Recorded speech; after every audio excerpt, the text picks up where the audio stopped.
लाडकी बहीण योजना लाडक्या ताईंनो 10वा हप्ता 10वा हप्ता म्हणजे एप्रिल महिन्याचा हप्ता। याबद्दल एक मोठी बातमी आता समोर आलेली आहे। तर कोणत्या कोणत्या ताईंना एप्रिल महिन्याचा हप्ता हवाय एकदा मला कमेंट बॉक्स मध्ये सांगा। 10वा हप्ता कोणत्या कोणत्या ताईंना हवाय सर्वांनी मला पटापट कमेंट बॉक्स मध्ये तुमचं नाव व जिल्हा लिहून पाठवायचा आहे। आणि आतापर्यंत तुम्हाला किती हप्ते मिळालेत सर्वांनी मला पटापट कमेंट बॉक्स मध्ये सांगायचं आहे। लाडक्या ताईंनो तुम्हा सगळ्यांना आतापर्यंत 9 हप्ते मिळालेत का मला सर्वांनी एकदा पटापट सांगायचं आहे। कारण की आता एप्रिल महिन्याचा 10वा हप्ता याच्या वाटपाच्या आता बातम्या समोर यायला सुरुवात झालेली आहे। त्यामुळे लाडक्या ताईंनो नेमकी बातमी काय आहे आणि हा हप्ता कोणाकोणाला मिळणार आहे सगळ्या गोष्टी मी तुम्हाला या व्हिडिओ मध्ये अगदी सोप्या भाषेत समजून सांगणार आहे। त्यामुळे सर्व लाडक्या बहिणींनी हा व्हिडिओ शेवटपर्यंत पाहायचा आहे। आणि चॅनलला कोणी नवीन आला असाल तर आता सबस्क्राइब करून ठेवा, कारण लाडकी बहीण योजनेसंदर्भात अतिशय महत्त्वाचे अपडेट सर्वात आधी आपल्या चॅनलवर तुम्हाला पाहायला मिळतील। त्यामुळे चला थोडाही वेळ वाया न घालवता या व्हिडिओला सुरुवात करूया। 10वा हप्ता एप्रिल महिन्याचा 10वा हप्ता याबद्दल एक मोठी अपडेट आता समोर आलेली आहे आणि ती अपडेट मी तुम्हाला आता सांगणार आहे।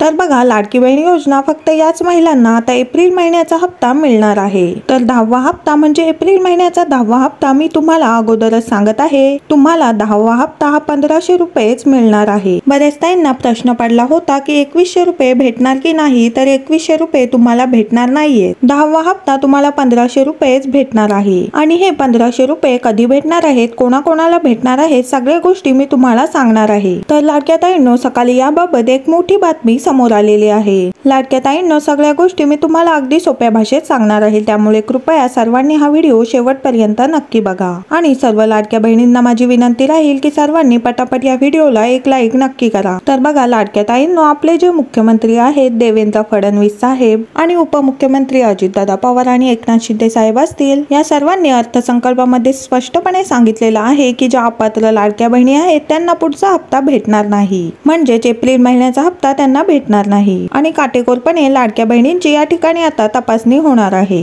आणि हे त्यांनी अधिवेशनामध्ये देखील स्पष्टपणे सांगितलेलं आहे। अधिवेशन म्हणजे जे आपलं महाराष्ट्राचं बजेट असतं ते पूर्ण वर्षाचं बजेट मार्च महिन्यामध्ये ठरवलं जातं। त्यामुळे लाडक्या ताईंनो तुम्हाला मी सर्वांना एक छोटा प्रश्न विचारते, तुम्हाला आतापर्यंत किती हप्ते भेटलेले आहेत सर्वांनी मला पटापट कमेंट बॉक्स मध्ये सांगायचं आहे। तुमचं नाव सांगा, जिल्हा सांगा व तुम्हाला आतापर्यंत किती हप्ते मिळालेत सर्वांनी मला पटापट कमेंट बॉक्स मध्ये सांगायचं आहे। जर तुम्हाला 9 हप्ते भेटले असतील तर आता तपासणीनंतरच सर्व लाडक्या बहिणींना 10वा हप्ता भेटणार आहे। आणि अजितदादा पवार यांनी राज्याच्या अधिवेशनामध्ये देखील सांगितलं आहे, अधिवेशन म्हणजे आपल्या महाराष्ट्राचं बजेट अर्थसंकल्पीय अधिवेशन, त्यामध्ये सांगितलेलं आहे की ज्या गरीब ताई आहेत त्यांना आम्ही कधीही अपात्र करणार नाही, त्यांची लाडकी बहीण योजना ही कायम चालू राहील। त्यामुळे लाडक्या ताईंनो सर्वांनी मला कमेंट बॉक्स मध्ये सांगायचं आहे, तुम्हाला या योजनेची खरोखरच गरज आहे का। तर बघा लाडक्या ताईंनो, सूत्रांकडून अशी माहिती आलेली आहे की 53 लाख ताई या योजनेतून आता वगळण्यात येणार आहेत, अशी चर्चा आता सर्वत्र पसरलेली आहे। लाडक्या ताईंनो, तुम्ही बजेट मध्ये बघितलं असेल की आपल्याला लाडक्या बहिणींना दर महिन्याला वाटप करण्यासाठी 46,000 कोटी रुपये लागतात। लाडकी बहीण योजनेचा लाभ जवळपास 2.5 कोटी महिलांना मिळतो